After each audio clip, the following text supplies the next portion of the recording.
isaan jechuudhaan akkasuma obboleessa keenya aggam sitti agamirraa baga rabbiin sambisee tanaan si gahee ammas haga dhumaatiitti haga galma bilisummaatti rabbi nu bilisee haadheessu isiniin jechuudhaan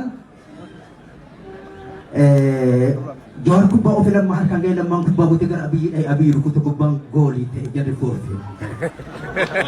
Akkana taphatee gahee balaa kochisiisa taphataa waltee osoo jedhaa jiru haadha gaddachaane yoo nuti wal marru. Taphachuun duratti bakka kubbaan jirtu nama kubbaa itti dhimmu goolii ta'e goolii diinaa gargari haa baru. Tooftaa diina keenya kalee ofirraa cabsineen tokkummaa uummataa onnee saba keenyaa surrii saba keenyaa dursinee haa qabu. Tokko keenan gargar nu qoodanii nu waachuuf malee akka taankiif jetti nu mo'uu hin dandeenye hin beekani jarru. Tokkummaan uummataa jeettiif taankii caalaa itti walii galtee jala haasaraa duu isin jedha. Tokkummaan murteessitu.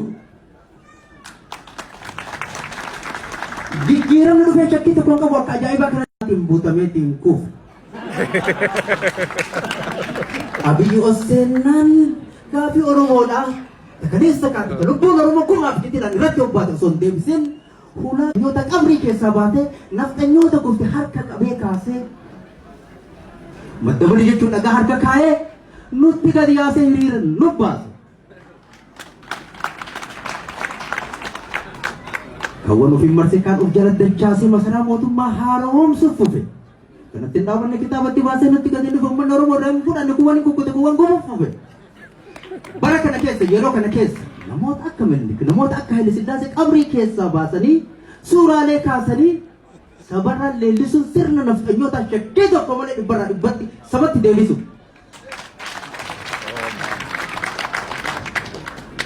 Kanaaf sirna nafxanyootaa tokko amma hin hayyamnu yeroo kanatti uummanni keenya humna tokko taanee sila waggaa 150 duubatti deemnee qabrii keessaa baafnee kanaan deemnee jechuu hin dandeenyu ittas deebi'uudhaan gabaabatti.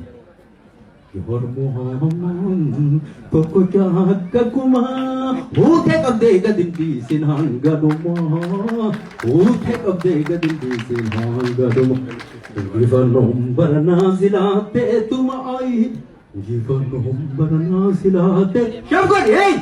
Injifannoon baranaa silaattee tuma ayi gameessa cimaa dawaan abbaa irreetiif nafxanyoota sima hey.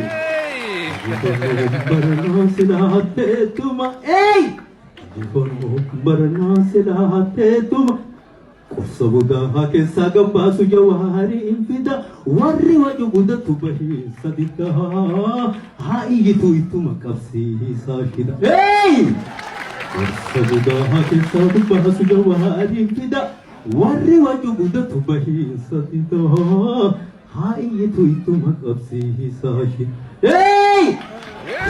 Muhammad tokko jaakka kumaa huutee qabdee gad hin dhiisin hangarumaa huutee qabdee gad hin dhiisin hangarumaa injifannoon baranaa silaattee tuma ey injifannoon baranaa silaattee tuma ilma Oromoo kutataa qabeessa cimaa dawaan abbaa irreetiif nafxanyoo simaa injifannoon baranaa silaattee tuma ey injifannoon baranaa silaattee tuma galatooma isin jedha isinirra